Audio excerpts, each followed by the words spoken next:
25 नवंबर 1947 को आजाद भारत का सबसे बड़ा नरसंहार होता है। एक ही दिन के अंदर 20,000 से ज्यादा हिंदू और सिखों को मार दिया जाता है। 5,000 महिलाओं का रेप हो जाता है। महिलाएं अपनी इज्जत बचाने के लिए झेलम नदी के अंदर कूद गई थी। एक आर्य समाज का हॉस्टल था जिसमें 100 लड़कियों ने एक ही कुएं के अंदर कूदकर जोहर कर लिया था। और इस नरसंहार को अंजाम दिया पाकिस्तानी आर्मी और कबीलाई पठानों ने। बाकायदा नरसंहार को अंजाम देने के लिए उन्होंने जीन और जार का भी समझौता किया, यानी इस नरसंहार के दौरान जो महिलाएं हैं वो पठानों के हिस्से में आएगी।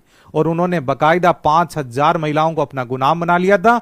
बाद में उन्हें रावलपिंडी और पेशावर के बाजारों में बेच भी दिया था। और जो जमीन और संपत्ति है वो पाकिस्तानी सेना के कब्जे में आएगी। 15 अगस्त 1947 को भारत आजाद हो जाता है, लेकिन जम्मू और कश्मीर रियासत ने भारत में विलय नहीं किया। तो 22 अक्टूबर को पाकिस्तानी सेना और कबीलाई जम्मू और कश्मीर पर अटैक कर देते हैं। तो वहां के राजा ने 26 अक्टूबर को भारत के अंदर विलय कर दिया।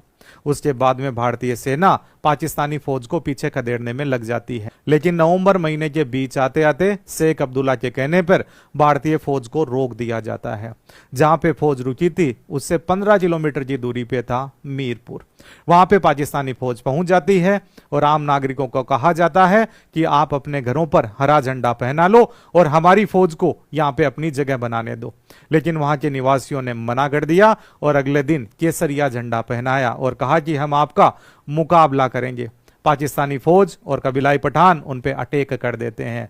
लोगों के गर्दनें काट दी जाती है, महिलाओं का बलात्कार किया जाता है, बच्चियों को रौंदा जाता है, बच्चों को मार दिया जाता है।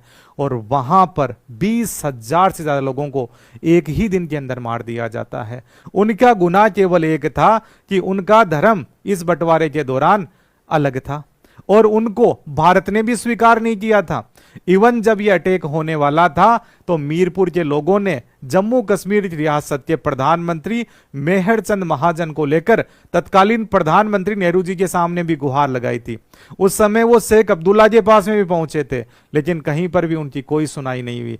फौज को जब कहा गया तो फौज ने कहा कि जब शेख अब्दुल्ला कहेंगे उनके कहने पर ही हम आगे बढ़ सकते हैं।